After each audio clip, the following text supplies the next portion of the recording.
This is the America's Quarterly Podcast. I'm Brian Winter.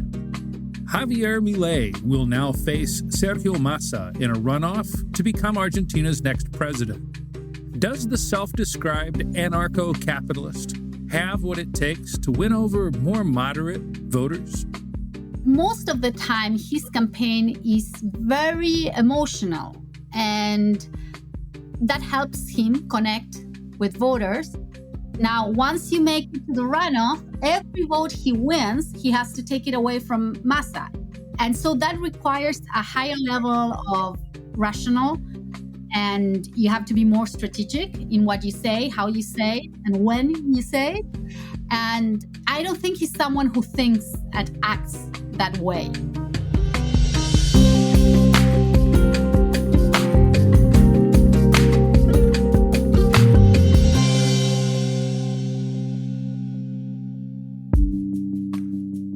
Argentina's election is, let's be honest here, a pretty strange one. Usually, voters don't elect or re-elect economy ministers who are responsible for 140% inflation, like Sergio Massa. But they also don't usually elect people like Javier Milei, the right-wing figure who has called climate change a socialist hoax, called Pope Francis a filthy leftist, and more. So here we are, in a race full of surprises and contradictions, where the winner will take charge of a country facing its worst economic crisis in more than 20 years, on the verge of hyperinflation. But Argentina is also a country where if the policy mix was even a little better, you could imagine inflation stabilizing, because Argentina really does have what the world needs right now, as we recently outlined in our special report of America's Quarterly. Today on the podcast, we'll ask what challenges Javier Milei and Sergio Massa must overcome in order to win the runoff vote on November 19th, explore which candidate might have the upper hand in this election, and, crucially, ask how each of them would govern if elected. Our guest is Ana Iparraguirre. She is a political analyst and partner at GBAO. Ana, welcome to the America's Quarterly Podcast. It's a pleasure to be here with you. So, Ana, before we look ahead, let's look back just for a moment.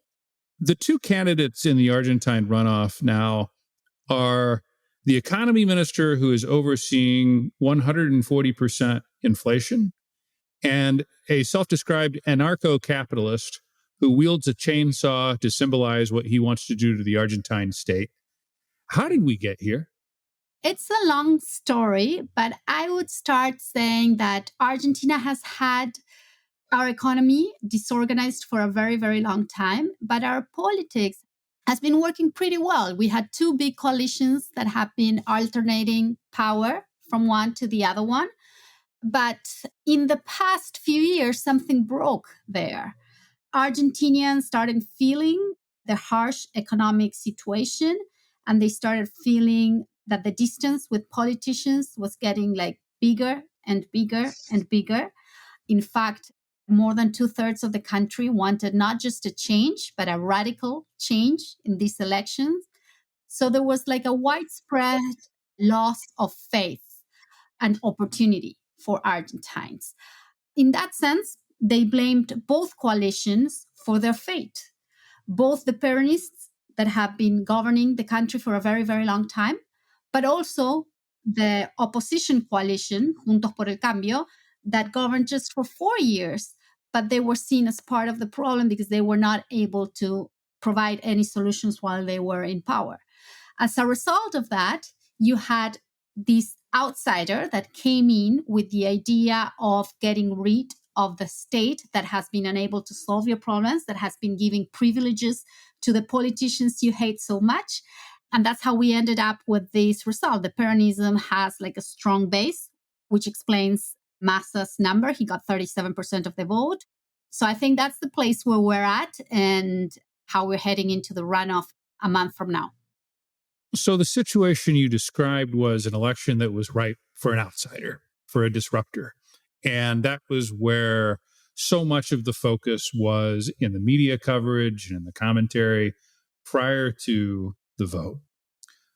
But it seems like it got a little bit stuck because Javier Milei, who seemed to have momentum on his side, ended up with the same 30%, actually even a little bit less than he had in the primary vote, which was essentially akin to a test election back in August.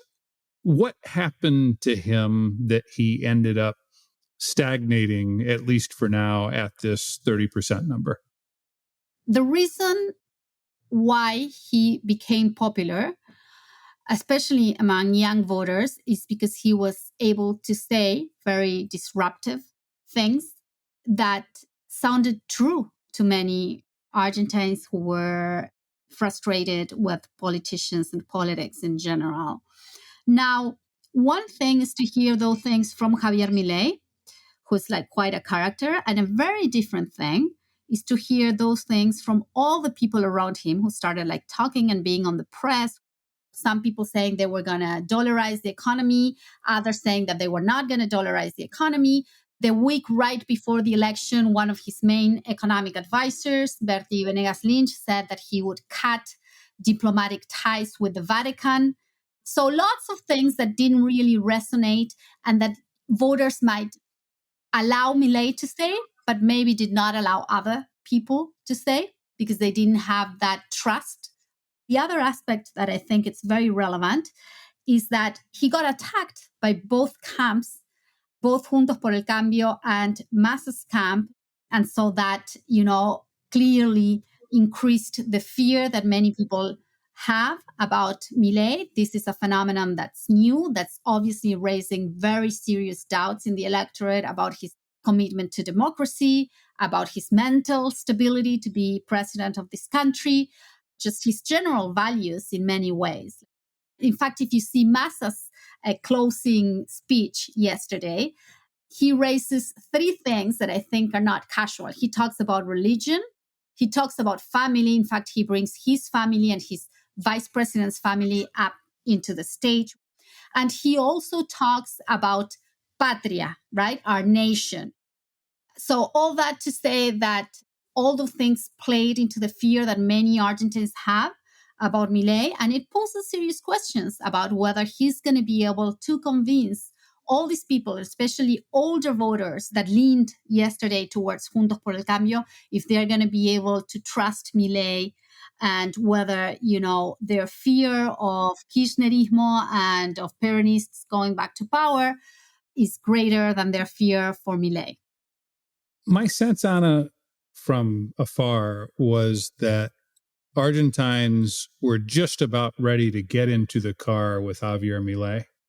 But at the last moment, they decided, maybe we'll wait and try to answer a few more questions about, as you point out, his temperament, his ability to govern, and whether he might now moderate in some of these more radical proposals. Does that sound about right? Well, there's no clear evidence of that. There's no clear evidence of how much he grew after the election, how many points he really had. Yesterday there were like a lot of new voters that came in. And so the presumption before the election was that a lot of those new voters were going to be like change voters, but clearly that was not the case. Most of those voters were like Massa's voters. I think he has like a soft ceiling where like people who could easily vote for him and had no concerns already did, and they mostly stayed there. But the question is now whether he will be able to lean towards the center and appeal to Patricia Bullrich votes, to Schiaretti's voters. And it seemed yesterday that he understood it. Will he be able to do it? Will he be able to refrain himself and do that during a sustained period of time of 4 weeks to convince these voters that he's a reasonable option for them? Ana, it's interesting you say that. I was in Buenos Aires in August where I saw all three of the candidates speak at the Council of the Americas Argentina conference. And it was very clear that Javier Milei was trying to show his most moderate face possible. But even then, even as he was almost trying to whisper by his standards to that crowd, you could see these moments of improvisation where you saw the same guy who then on different stages in different environments grits his teeth and sticks his arms up into the air and yells, "Viva la libertad, carajo!" Right? Viva. So, viva. So, the question is, like, as you point out, is he capable of showing that more measured, I wouldn't even say side, because it's not clear that that's a side for him. I mean, what's your read just as a person following this race? Well, he's certainly inexperienced, right, in terms of politics. And that gave him like a lot of advantages. I mean, I think that's why he didn't get caught up on things that seemed to be politically correct, but he was able to say, and he found, well, there were a lot of people that agreed with him on that in terms of the size of the state, in terms of like not willing to accept any size of social plans. There's a lot of things that he was able to say. I think he didn't really measure like the political consequences of saying it. And I think that had to do with his inexperience. The way he prepared his political movement, or he did not prepare his political movement, having no candidates. I mean, there's 3 provinces where he won, he came in first, and he could have had 2 senators in each of those provinces. And he didn't because he didn't have candidates. Just think how much 6 senators would mean. And he didn't have them. All that has to do with his political inexperience. Most of the time, his campaign is very emotional. And that helped him and helps him connect with voters. Now, once you make it to the runoff, every vote he wins, he has to take it away from Massa. Every vote he loses, it's going to go to Massa. And so that requires a higher level of rational, and you have to be more strategic in what you say, how you say it, and when you say it. And I don't think he's someone who thinks and acts that way. I've been told, a lot of people told him, like, you should not pick a fight with the Pope. You should, and he's like, well, but he attacked me. He said I was a Nazi and I'm not, and I'm going to defend myself. And so something that has helped him many times, well, maybe that's not the attribute that he needs now. And whether he'll have the flexibility to change so quick, it's something that I think it's up to question. It's a new character in Argentine politics. We don't know. When you talked about Kirchner, like Néstor Kirchner, everyone who knew him would say, he's always going to double down on your bet. And so people knew that's how, but no one really knows how Milei is going to perform under these circumstances. He's a new candidate on the Argentine scene, but I mean, the comparisons between Milei and Bolsonaro and Trump are very clear. And what you're describing is someone who acts based more on instinct than strategy and believes that what brought them here is what's going to get them to the finish line. And that approach worked out, at least for one term, for both Bolsonaro and Trump, and maybe it'll work out for Milei too. I mean, we'll see. I think it's certainly too early to count him out of this race, especially when the situation is as desperate as it is, and most polls show that Argentines want some kind of change. Well, when this started and people would ask me about Milei, I'd say, he's got lots of similarities with Trump and Bolsonaro, lots. But there was always like one difference that struck me. And that difference is that he was a real outsider compared to Trump and Bolsonaro. Trump came from the corporate business corporation in the US, and then he was within the Republican corporation somehow.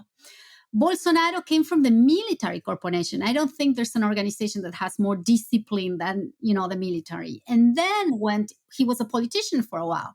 Well, Milei is neither of this. He's like, a soccer player. He was like a drummer. Oh, a drummer, yes. He's not someone who comes from any sort of restraint. And so would he be able to restrain himself? Well, doesn't seem to match his life. So I'd say, that's one of the biggest differences that I see between him and characters like Bolsonaro or Trump. I think he's really more of a lonely player than they were. If you look at second rounds in Latin America, on average, those who were able to turn around the result of the first round in the second round in Latin America, on average, they were able to do it when they got 6.5 points difference. So it seems like what we got yesterday is right there on the average. So it's like a match point, it could go one way or the other. We really don't know right now, because on the one hand, you have what's left of the vote, Schiaretti's vote, which are mostly from Córdoba, which is a very anti-Kirchnerista place. And just to clarify, Schiaretti was the fourth place candidate in this race, a Peronist, but not aligned with the current group of Peronists in power, who got about 7% of the vote. Yeah, he doubled his vote between the primary and the general election. And so Schiaretti's vote, I think, in many ways are close, even though he's a Peronist, I think his voters are closer to Milei than to Massa, most of them. Patricia Bullrich's vote, who came in third in the election, her voters are probably closer to Milei than they are to Massa. And then you have the left candidate, Miriam Bregman, and her votes are surely closer to Massa, and they are going to go all to Massa. So on the one hand, Milei is closer to a bigger part of the electorate that's left without a candidate now. But on the other hand, Massa is finishing in a high note with more energy and enthusiasm in his base and with a clear agenda and a clear message that he has to deliver to voters. Milei has yet to find what he's going to say in this new circumstance. So let's talk about Sergio Massa. What an interesting figure. In many ways, a political chameleon, somebody who has been both inside and outside of the Kirchnerista group that has been running Argentina for most of the last 20 years now. But at the same time, some people see him as a more centrist figure, arguably the most pro-business figure within that Peronist group. On the other hand, let's be honest, this is also a candidate who used vast amounts of spending and tax breaks and other tools in order to build his support to get to this point. I saw an estimate in the Argentine press that put the total value of what they did at 1.5% of GDP worth of tax breaks and spending and so on. That is a stunning amount. So what do we make of Sergio Massa at this point, and what does he need to do in order to win in this runoff? So Sergio Massa is a great politician. He's like one of those, you can never count him dead. He's like, he really has a way to come back of very difficult circumstances.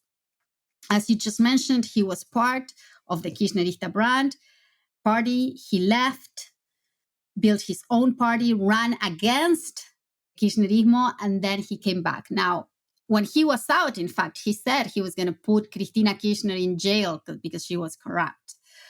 But now, he is a chameleon. He's now shifted towards the center. If you look at the stage that he put on yesterday and what he said, he was there, you couldn't see any Kirchnerista nearby. Cristina was hidden during most of the campaign, and so was Alberto Fernandez, the current president. And to me, the most striking thing, and no one seems to be, questioning this as hard as they should, but to me, the most striking thing is that he said, when I govern, when it's my turn, when it's my government, these are all the things that I'm going to say. But he's currently the finance minister. He's currently managing all the strings in this current government with a president that no one knows where he is. So I think, he's saying all the right things. And if you look at his speech yesterday, I thought it was perfect. He said everything that he had to say. He shifted towards the center, tried to detach himself as much as he could from Kirchnerismo, and delivered a sharp contrast with Milei and called for other groups in the opposition to join his national unity front. But the question is, beyond the 37% that supported him yesterday, are people going to believe him?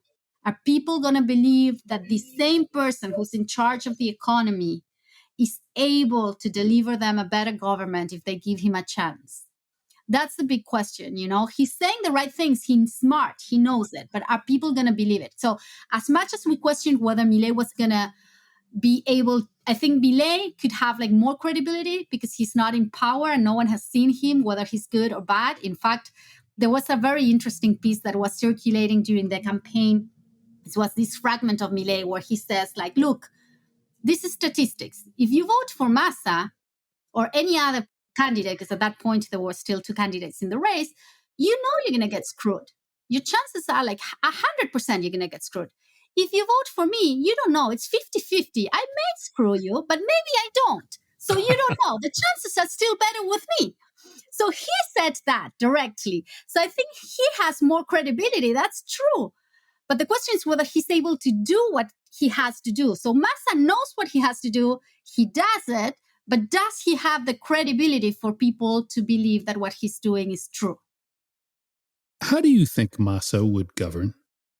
There's this school of thought that he would break totally with Christina Kirchner and govern more as a centrist. I mean, do you buy that? I don't think he can. I don't know what he would want to do, but I don't think he would be able to do that. And let me tell you why. First reason, Kirchnerismo is not dead, right? Yesterday, Axel Kicillof, people call him Cristina's adopted son, won the province of Buenos Aires by a very comfortable margin. And he's going to be sitting there and he's going to be holding Kirchnerismo's flags and banderas and ideas from there. And he's going to be marking serious limits to Massa. But the other thing we need to understand is how the process works in Argentina. All governors and mayors and diputados and senators and council members, they were all elected yesterday. In the runoff, we're only going to be voting for president. That means that neither of the governors or mayors or no one else has a real vested interest in the result of these elections. So the question is, if Massa has already said that he wants to put Cristina in jail, even though it was years ago and Cristina said that politics, these things prescribe in 6 months, and that's why she forgave him. Even if that is the case, I wonder whether Cristina is going to want Massa to win and become the leader of Peronism. I think that's yet to be seen, how she's going to play. And I think she's going to put serious conditions to Sergio Massa. Now, Massa is not Alberto Fernandez. He's a much stronger politician. He's smart. He's ambitious, very ambitious. But he has restrictions. The province of Buenos Aires being governed by Axel Kicillof, but also Congress. If you look at the numbers of Congress and what happened yesterday, well, Peronism is not going to have a majority in Congress. So Massa is going to need all the members, which many are from the Kirchnerista wing of the Peronist party. So he's going to need them all. He's not going to be able to say okay, now I won. Now you're going to have to do what I tell you to do. I don't think it's going to be that simple for him. I want to ask one more question focused on this election itself. Is Horacio Rodriguez Larreta now the key figure in this election? And, for our audience, Larreta is the mayor of Buenos Aires, very important figure within the center-right opposition. He finished second in the primary within that center-right group and is lifelong friends with none other than Sergio Massa. And these overtures that you talk about Massa making during his speech on election night seemed explicitly aimed at winning over enough support from those Bullrich voters, from that part of Macrismo, in order to win the general election. How important is that figure and that relationship to the way this election now shakes out? That's huge. And I'm going to tell you that's probably the most important question in this election right now, because the opposition has no leader. So if you want to negotiate with the opposition, you don't know who you have to negotiate with. Do you have to negotiate with Macri, with Patricia Bullrich, who just lost, with the Radicals? The Radicals is another, the UCR is another party within the Juntos por el Cambio coalition. Do you have to negotiate with Larreta? Who do you have to? You don't know who you're going to have to talk to. And that is what Massa appealed to. Because if you listen to his speech closely, what he said is, I'm going to do a national unity front, not with political parties, but with the people within those parties who believe in this idea and believe in, a stronger Argentina, whatever he said. So that's what he's going for. I'm not going to talk to the whole coalition. I'm just going to cherry pick here and there the ones I can bring to my side. And that's a big problem for Milei, because he is going to also have to decide who he talks to within that coalition and who he tries to bring to his side.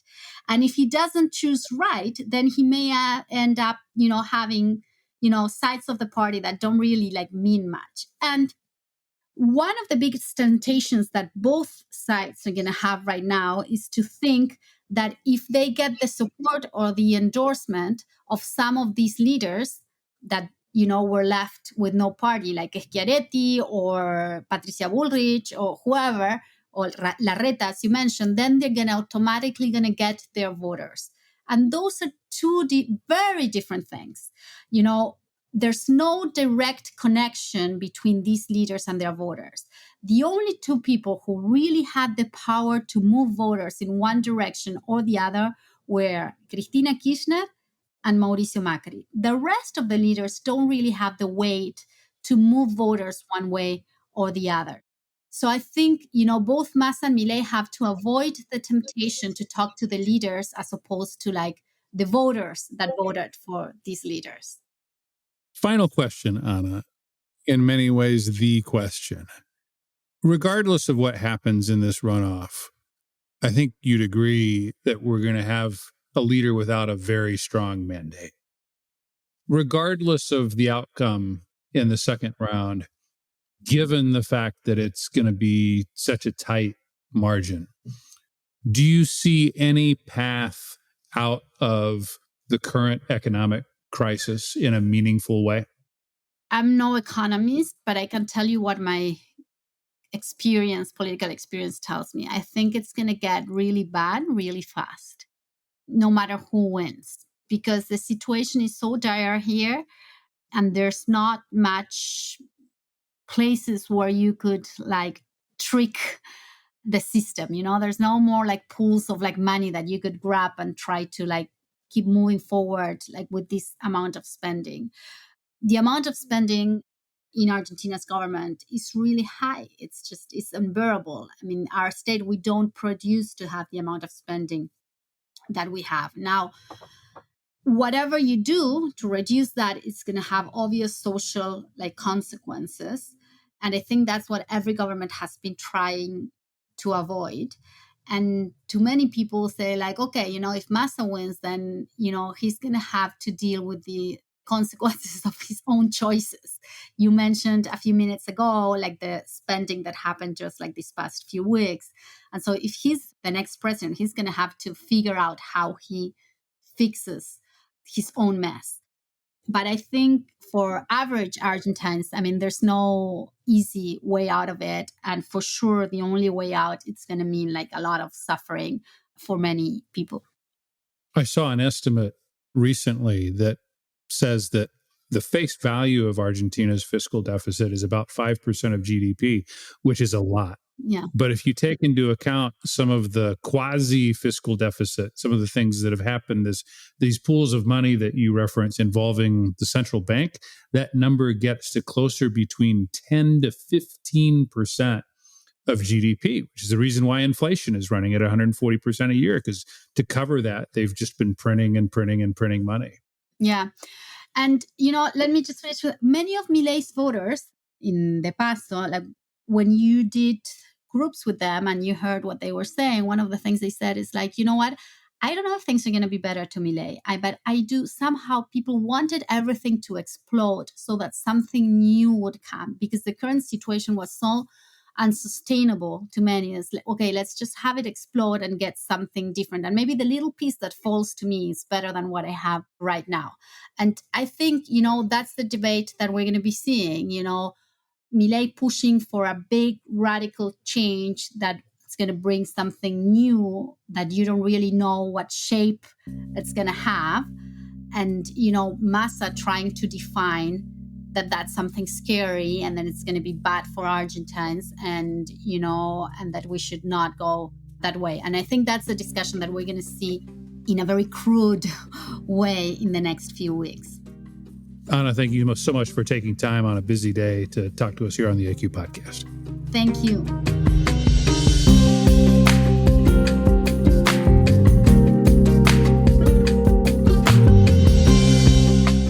Thank you for listening to the America's Quarterly Podcast. If you enjoyed this episode, please leave us a review, give us a rating, and subscribe wherever you get your podcasts. The America's Quarterly Podcast is produced by Luisa Franco and edited in partnership with Human Group Media.